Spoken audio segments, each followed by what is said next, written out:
Welcome friends, myself CS Sitaram Jangid. Welcome to our YouTube channel. कल हमने देखा था कि शेयर कंपनी जब इशू करती है तो डिस्काउंट पे कब कब इशू कर सकती है। उसमें से एक अपन ने डिस्कस किया था कि share issued at a discount in case of sweat equity share. जो स्वेट इक्विटी शेयर होते हैं वो कंपनी डिस्काउंट पे इश्यू कर सकती है। तो आज स्वेट इक्विटी शेयर क्या है उसके बारे में अपन जानते हैं और क्या क्या कंडीशन है उसको इश्यू करने के लिए, उसके बारे में देखते हैं। स्वेट इक्विटी शेयर क्या होता है वो सबसे पहले वो देखते हैं कि क्या होता है। वो जो लिखा है वो सेक्शन 88 ऑफ कंपनीज एक्ट, उसमें लिखा हुआ है कि स्वेट इक्विटी शेयर क्या होता है। उसका मतलब स्वेट इक्विटी शेयर का मतलब होता है, sweat equity share means equity share issued by a company to director and employee. मतलब जो कंपनी इश्यू कर रही है शेयर वो डायरेक्टर को इश्यू किया हो या एम्प्लॉई को इश्यू किया हो, और एट ए डिस्काउंट, और डिस्काउंट पे इश्यू किया हो, और for consideration other than case, या डिस्काउंट पे इश्यू किया हो या उससे जो कंसिडरेशन लिया है वो केस के अलावा इश्यू किया हो। Due to providing know how, know how कौन प्रोवाइड करेगा? एम्प्लॉय कंपनी को। For providing know how, know how मतलब जो एम्प्लॉय के पास नॉलेज है उसको, नॉलेज वो कंपनी को प्रोवाइड करेगा। और making available right in the nature of intellectual property rights, या कोई उसके पास इंटेलेक्चुअल प्रॉपर्टी राइट है वो कंपनी को अवेलेबल करवाता है। एंड और value addition by whatever name called, या एम्प्लॉय या डायरेक्टर ने ऐसा कुछ काम किया जिससे कि कंपनी की वैल्यू एडिशन हुआ है, कंपनी की ग्रोथ हुई है। तो ये कोई एम्प्लॉय या डायरेक्टर तभी जब करता है तो वो मेहनत करता है, मेहनत करता है इसलिए उसको मेहनत का फल देने के लिए कंपनी क्या करती है, उसको स्वेट इक्विटी शेयर इश्यू करती है। ये तो डिस्काउंट पे, या तो या फिर अदर देन केस, मतलब कोई पेमेंट नहीं लेके कुछ और चीज का उसके अगेंस्ट में वो केस में नहीं लेते पेमेंट, किसी और तरीके से पेमेंट लेती है। तो उसको अब जैसे अदर तरीका क्या होता है दूसरा, जैसे इंटेलेक्चुअल प्रॉपर्टी राइट उसके पास है, उसने अगर कंपनी को इंटेलेक्चुअल प्रॉपर्टी राइट जो आईपीआर बोलते हैं उसको शॉर्ट में, वो अगर कंपनी को दिए तो कंपनी की वो एज ए एसेट हो जाती है। अब कंपनी क्या करेगी, उसको एज ए एसेट ट्रीट कर लेगी और उसके अगेंस्ट में एम्प्लॉय को शेयर इश्यू कर देगी। तो ये अदर देन केस हो गया। या फिर डिस्काउंट पे देती है, तो सपोज की कंपनी का शेयर का प्राइस 100 रुपये है, 100 की जगह उसको वो 80 रुपये या 70 रुपये पे देता है, तो वो डिस्काउंट पे इश्यू हो गया। फिर आगे देखेंगे डायरेक्टर और एम्प्लॉय, एम्प्लॉय का मीनिंग क्या होता है इसमें। Employee means a permanent employee of a company who has been working in India और आउटसाइड इंडिया। मतलब कंपनी का परमानेंट एम्प्लॉय होना चाहिए, कॉन्ट्रेक्चुअल नहीं होना चाहिए, या कॉन्ट्रेक्चुअल या फिर किसी कॉन्ट्रैक्ट लेबर के थ्रू हायर नहीं, आउटसोर्स एम्प्लॉय नहीं होना चाहिए। परमानेंट एम्प्लॉय होना मतलब कंपनी के पेरोल से उसका पेमेंट जा रहा हो तो उसको परमानेंट एम्प्लॉय होना चाहिए। वो एम्प्लॉय चाहे इंडिया में हो चाहे आउटसाइड इंडिया में हो, कहीं भी काम कर रहा हो तो वो एम्प्लॉय होगा कंपनी का। और a director of a company, whether a whole time director और नॉट, होल टाइम डायरेक्टर भी हो सकता है या पार्ट टाइम डायरेक्टर भी हो सकता है, एग्जीक्यूटिव डायरेक्टर भी हो सकता है, कोई भी हो सकता है डायरेक्टर। और एम्प्लॉय और a director of A subsidiary in India और आउटसाइड इंडिया, और of A holding company of the company. मतलब कंपनी का डायरेक्टर या कंपनी का एम्प्लॉय, या कंपनी का सब्सिडरी का डायरेक्टर या उसका एम्प्लॉय, या उसकी होल्डिंग कंपनी का डायरेक्टर और एम्प्लॉय, ये भी एम्प्लॉय में कवर होंगे। मतलब ये इनके द्वारा भी अगर कुछ नो हाउ या इंटेलेक्चुअल प्रॉपर्टी राइट या कुछ वैल्यू एडिशन किया जाता है तो कंपनी उसको एज ए डिस्काउंट पर या कंसिडरेशन विदाउट केस पे शेयर इश्यू कर सकती है। अब उसकी क्या क्या कंडीशन है स्वेट इक्विटी शेयर इश्यू करने की, वो कंपनी जेट सेक्शन 54 और एक इसका रूल्स बने हुए हैं जो कि companies share and debenture rules 2014 में ये बने थे। उन उसका एक रूल है, रूल 8, उसमें इसके प्रोविजन लिखे हुए हैं। तो उसमें क्या क्या कंडीशन फुलफिल होगी वो देख लेते हैं अपन। सबसे पहले तो कंपनी को एक स्पेशल रेजोल्यूशन पास करना पड़ेगा in general meeting. Special resolution means कि more than 3/4 of the share holder will approve the resolution in the general meeting. More than 75% share holder ने उसको अप्रूव कर दिया है और जनरल मीटिंग के द्वारा तो company sweat equity share issue कर सकती है। और the special resolution passed for sweat equity share shall be valid for a period of 12 month from the date of special resolution। तो क्या मीनिंग हुआ कि कंपनी अगर स्पेशल रेजोल्यूशन पास कर लेती है तो वो 12 महीने तक वो स्पेशल रेजोल्यूशन वैलिड हो रहेगा।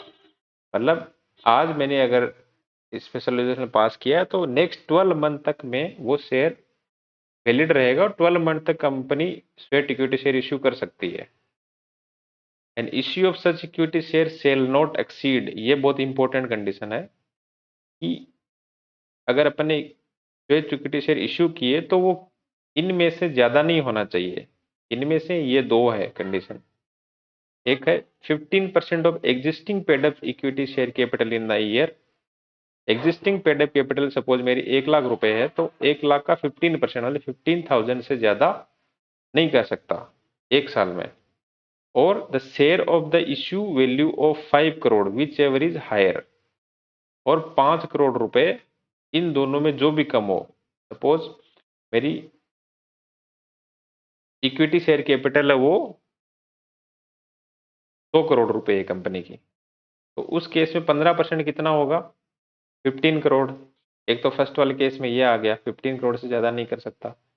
फिर 5 और share of issue value of 5 crore और 5 करोड़, तो 15 और 5 में ज्यादा कौन सा है? 15 करोड़। तो मतलब 15 करोड़ तक मैं इश्यू कर सकता हूँ equity share as a sweat equity. And उसके बाद इश्यू करने के बाद 25% of paid up equity capital of the company at any time. मतलब 25% से जो इक्विटी कैपिटल है वो 25% से ज्यादा नहीं होना चाहिए। स्वेट इक्विटी कैपिटल जो है वो कभी भी जब भी इश्यू करती है तो 25% से ज्यादा नहीं होना चाहिए। जो अभी इक्विटी कैपिटल है पेड अप कैपिटल उसके 25% से ज्यादा नहीं होना चाहिए। Provided further that startup company, in case of startup company में थोड़ा सा रिलेक्शन दिया हुआ है, may issue sweat equity share not exceeding 50% of its paid up capital up to 10 year from the date of incorporation और registration. जब startup company incorporate registration होती है उसके 10 साल तक जो स्वेट इक्विटी शेयर इश्यू करती है वो 50% of its paid up capital से ज्यादा नहीं होना चाहिए। अगर स्टार्टअप कंपनी नहीं है तो 25% से ज्यादा नहीं होना चाहिए, और स्टार्टअप कंपनी है तो 50% से ज्यादा नहीं होना चाहिए।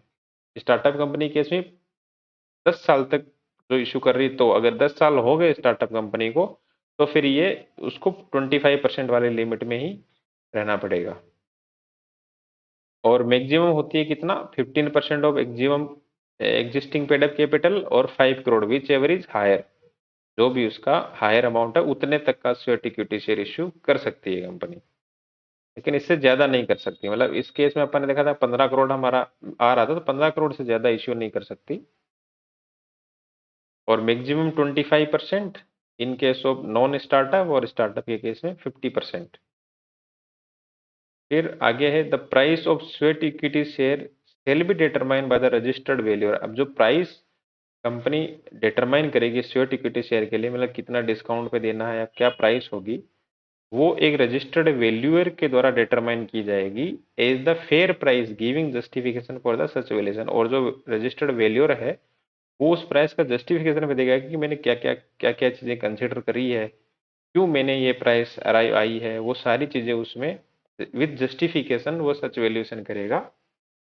और रजिस्टर्ड वैल्यूअर के द्वारा ये प्राइस वो बताई जाएगी कि किस प्राइस पे स्वेट इक्विटी शेयर कंपनी को इश्यू करना है। Depending upon whether the company is listed और unlisted company it shall comply with SEBI rules और company rules as the case में।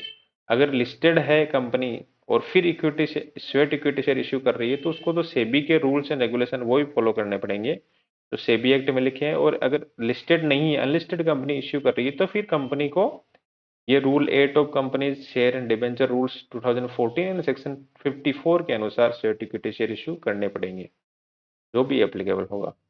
The holder of such share shall rank pari passu with other equity share holder. Pari passu का क्या मतलब होता है?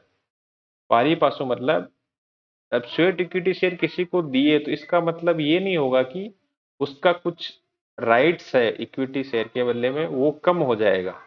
जो normal share holder को rights रहते हैं इक्विटी शेयर होल्डर को, वही राइट्स इस होल्डर को भी मिलेगा। तो उसको बोलते हैं पारी पासो, मतलब जो राइट्स नॉर्मल शेयर होल्डर को है वही राइट्स इसको भी मिलेगा। मतलब इसको भी डिविडेंड मिलेगा, अगर नॉर्मल शेयर होल्डर को डिविडेंड मिलता है तो इसको भी मिलेगा, नॉर्मल शेयर होल्डर को बोनस इश्यू मिलता है तो इसको भी मिलेगा। सारे राइट्स है उसके वो पारी पासु होंगे विथ नॉर्मल शेयर होल्डर।